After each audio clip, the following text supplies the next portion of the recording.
Before starting this video, let me tell you that if you want to make money and if you want to make a lot of money, I have a Skillshare link to my affiliate marketing masterclass for this new year, 2019. So if you want to check that out, you can click the link in the description and you will have 2 months for free on Skillshare if you use my link, only my link, right? So make money, go to my affiliate marketing class and everything will be great. So let's start with the video because this is a very interesting video. Okay, so what's up, ladies and gentlemen, and welcome again to the show. Welcome to another episode that we're doing, and I hope that you're enjoying these little shows right now. Sorry, the lighting is a little bit shitty, but I don't know. Let's start with the topic, and let's talk about something that I've been really thinking about. It's about the liberal. It's about Generation C. And Generation C being either the most liberal generation there is, or the most conservative generation there is. Because, for some time now,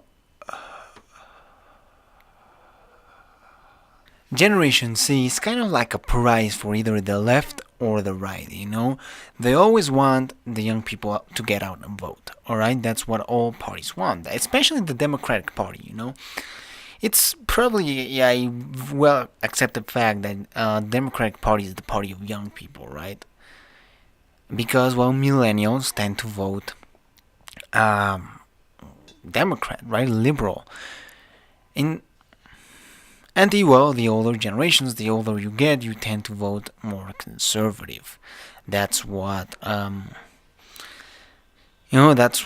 that's how the political climate works, And the interesting thing that we've seen a little bit is that Generation C, the youngest generation there is, I'm technically part of the Generation C. Is the most conservative generation there is, right? There's this myth, and a lot of people say it's not true. A lot of liberals say it's not true because when they do polling, when they poll Generation C, members who are gonna vote, a lot of them will vote in the 2020 election. Millennials were kind of trendy for 2018. A little bit 2016, 2012, maybe a little bit of 2008, but now Generation C is the generation that's gonna start voting. 2020, a lot of them are gonna be 20 and older. Some of them voted in 2018. I'm a member of Generation C, and I alright, so a lot of these guys are gonna be voting in the 2020 election, and we start wondering about what's the political climate about. What are these guys thinking when it comes to politics? Now, again, a lot of people say they're liberal because, when they poll, when they question these guys, they tend to support liberal policies. All right. However, for me, it's very interesting what I found here. Let me put it out for you.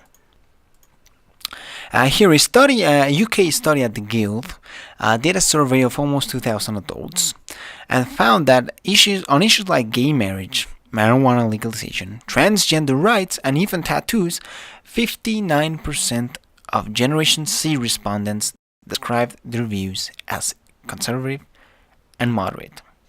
Alright, so that's how 59 of Generation Cers think in this study, at least in the United Kingdom, which again, we could make a similar argument for people in the United States. This is a radical change from 83% of millennials and 85% of Generation X, who state that their views are quiet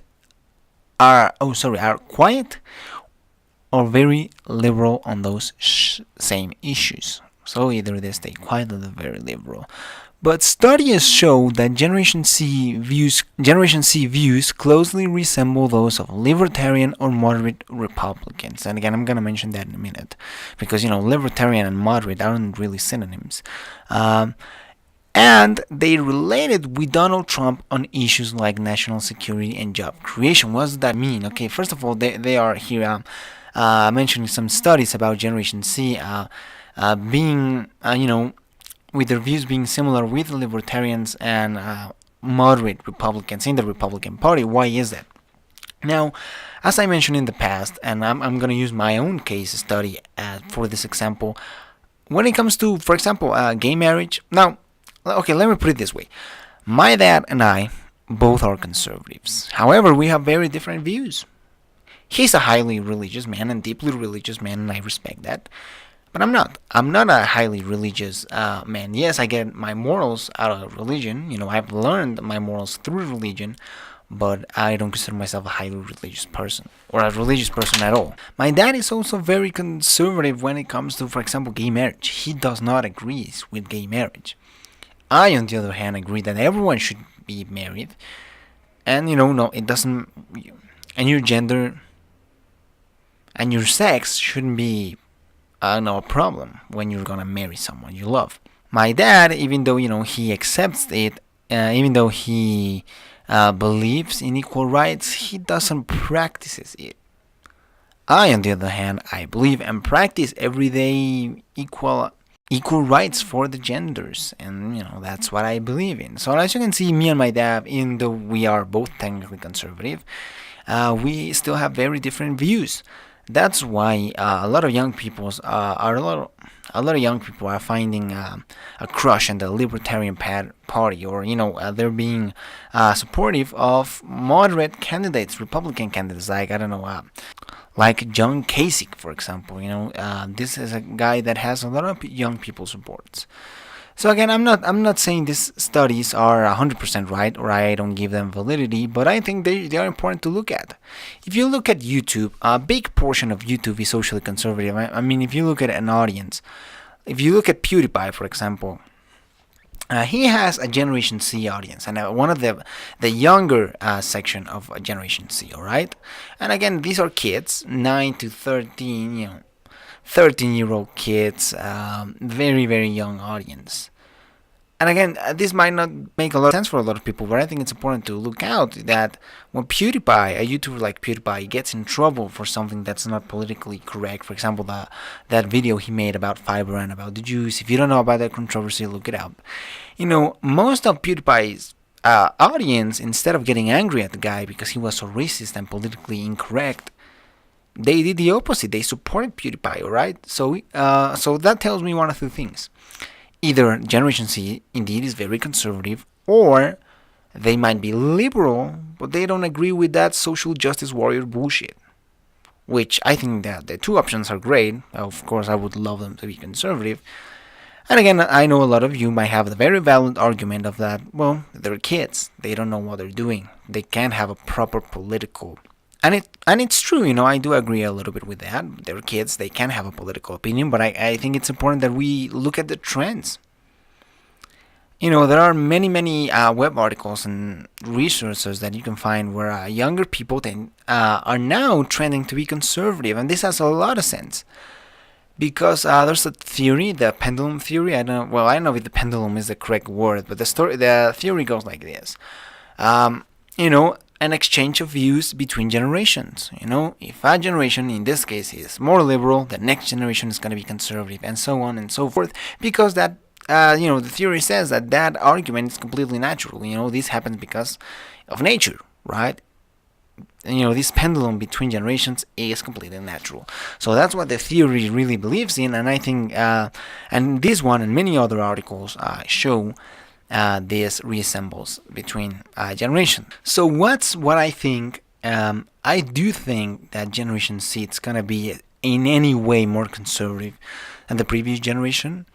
It might not be as conservative as we think they are, because again, a lot of them will align themselves, at least at the moment, socially with the Democratic Party. So it's gonna be important for the Republican Party to change not really some of its views, but how they target people. Alright? They can target people. Here's the proof.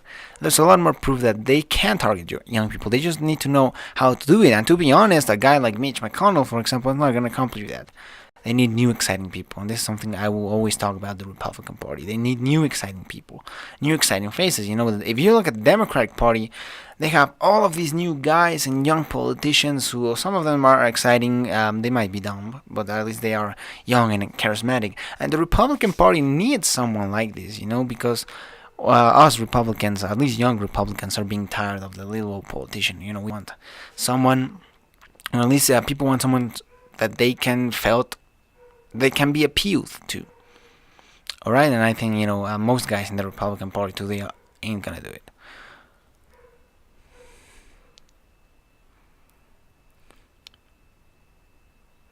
So I think, but again, it's we're gonna be looking. I mean, 2020, a lot of Generation Z members are gonna be voting, and we will have to look. What are they voting like? 18 to 21-year-olds in the 2020 elections. It's important to see how are they voting. And again, it's yet to be seen. We simply don't have a lot of Generation Z members that are actively voting or actively being political activists. I know a few. Of my Generation Z members here on YouTube that do content on conservatism or campaign outside YouTube for conservatism. I know those two. But again, and also, if they are the most conservative generation there is, it's not the same conservatism we used to know. This is a different conservatism, a more modern conservatism, if you wish, and that's the newly young people approach. And I think again we're gonna yet to see, but I do think that Generation Z is the most conservative generation there is. Okay, so let's continue with the show because we have a lot of more topics to be talked about.